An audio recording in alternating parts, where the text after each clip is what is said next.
Price lord. Good morning. ಕರ್ತನ ರಕ್ಷಕನೂ ಆಗಿರುವಂತಹ ಯೇಸು ಕ್ರಿಸ್ತನ ನಾಮದಲ್ಲಿ ನಿಮ್ಮನ್ನ ಆಶೀರ್ವದಿಸ್ತೇನೆ. ನಿಮಗೆ ಶುಭ ವಂದನೆಗಳನ್ನ ಹೇಳ್ತೇನೆ.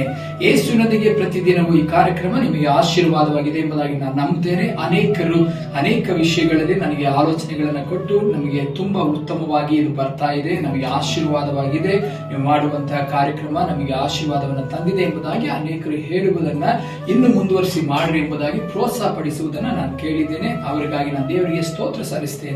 ದೇವ ಜನಗಳೇ, ಇವತ್ತು ಕರ್ತನ ಪ್ರಸನ್ನತೆಯಲ್ಲಿ ನಾನು ನಿಮ್ಮ ಮುಂದೆಗೆ ಕಾಣಲ್ಪಡುವಂತಹ ಕಾರ್ಯಗಳನ್ನು ನೀವು ಗಮನಿಸಿ ನೋಡ್ರಿ. ದೇವರ ವಾಕ್ಯ ಹೇಳುತ್ತದೆ, ಇವತ್ತು ನಮ್ಮ ಕುಟುಂಬಗಳಲ್ಲಿ ಗಂಡ ಹೆಂಡತಿಯಾಗಿ ದೇವರು ನೇಮಿಸಿರುವಂತದ್ದು ನಮ್ಮನ್ನು ಆಶೀರ್ವದಿಸಿ ಅಭಿವೃದ್ಧಿ ಪಡಿಸಬೇಕೆಂಬುದಕ್ಕೋಸ್ಕರವಾಗಿಯೇ ಆದಿಕಾಂಡ ಪುಸ್ತಕದಲ್ಲಿ ಹೇಳಿದ ಹಾಗೆ ದೇವರು ನಮ್ಮನ್ನು ಅಭಿವೃದ್ಧಿ ಪಡಿಸಿ ಆಶೀರ್ವದಿಸಿ ನಡೆಸುತ್ತಾ ಬರುತ್ತಾ ಇರೋದನ್ನ ನಾವು ಗಮನಿಸ್ತೇವೆ. ಇವತ್ತು ಕ್ರೈಸ್ತ ಕುಟುಂಬಗಳಲ್ಲಿಯೇ ಇವತ್ತು ಪುರುಷರ ಕುರಿತಾಗಿ ಸತ್ಯವೇದ ಹೇಳಿದರೆ, ಅಂದ್ರೆ ಗಂಡದರ ಕುರಿತಾಗಿ ಸತ್ಯವೇದ ಹೇಳುವುದನ್ನು ಗಮನಿಸಿರಿ.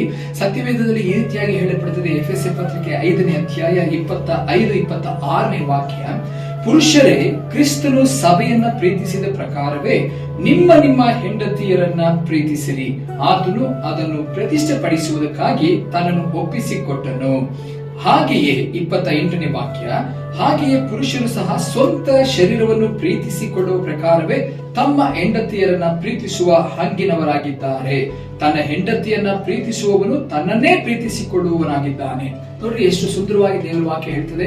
ಇವತ್ತು ಅನೇಕರು ತಮ್ಮನ್ನೇ ತಾವು ಪ್ರೀತಿಸಿಕೊಳ್ಳುತ್ತಾರೆ. ತನ್ನನ್ನೇ ತಾನು ಚೆನ್ನಾಗಿ ಒಳ್ಳೆ ವಸ್ತ್ರ ಧರಿಸಬೇಕು, ನಾನು ಚೆನ್ನಾಗಿ ಹೊರಗಡೆ ಕಾಣಬೇಕು, ಹೊರಗಿನ ಜನಗಳ ನಡುವೆ ನಾನು ಹೋಗ್ತೇನೆ, ದೊಡ್ಡ ದೊಡ್ಡ ವ್ಯಕ್ತಿಗಳ ಮುಂದೆ ನಾನು ಇರ್ತೇನೆ, ನಾನು ಚೆನ್ನಾಗಿ ಕಂಡ್ರೇನೆ ನನ್ನ ಕುರಿತಾಗಿ ಗೌರವಿಸ್ತಾರೆ ಎಂಬುದಾಗಿ ಅನೇಕರು ತಮ್ಮನ್ನೇ ತಾವು ಪ್ರೀತಿಸಿಕೊಳ್ಳುತ್ತಾರೆ. ಆದ್ರೆ ತನ್ನ ಕುಟುಂಬಗಳಲ್ಲಿರುವಂತಹ ತನ್ನನ್ನು ನಂಬಿ ಬಂದಿರುವಂತಹ ಹೆಂಡತಿಯನ್ನ ಅವ್ರು ಕೇಳಿದ ಇಷ್ಟವನ್ನ, ಅವರಿಗೆ ಬೇಕಾಗಿರುವುದನ್ನ ನೆರವೇರಿಸುವುದರಲ್ಲಿ ತುಂಬಾ ತಳ್ಳಲ್ಪಟ್ಟವರಾಗಿ ಕಾಣಪಡ್ತಾರೆ. ಅದರಿಂದ ದೇವ ಜನಗಳೇ, ದೇವ ಮನುಷ್ಯರೇ, ದೇವ ಸಹೋದರ, ಕರ್ತರಲ್ಲಿ ಪ್ರೀತಿಯ ಸಹೋದರ, ನಾನು ನಿಮಗೆ ಹೇಳಿದ್ದೇನೆ ಕೇಳ್ರಿ. ನಾನು ನಿಮ್ಮನ್ನ ಗೌರವದಿಂದ ನಾನು ನಿಮಗೆ ಹೇಳುವಂತ ಮಾತು, ನಿಮ್ಮ ಹೆಂಡತಿಯರನ್ನ ಪ್ರೀತಿಸಿರಿ. ನಿಮ್ಮ ಸ್ವಂತ ಶರೀರವನ್ನ ಪ್ರೀತಿಸಿಕೊಳ್ಳುವ ಪ್ರಕಾರವೇ.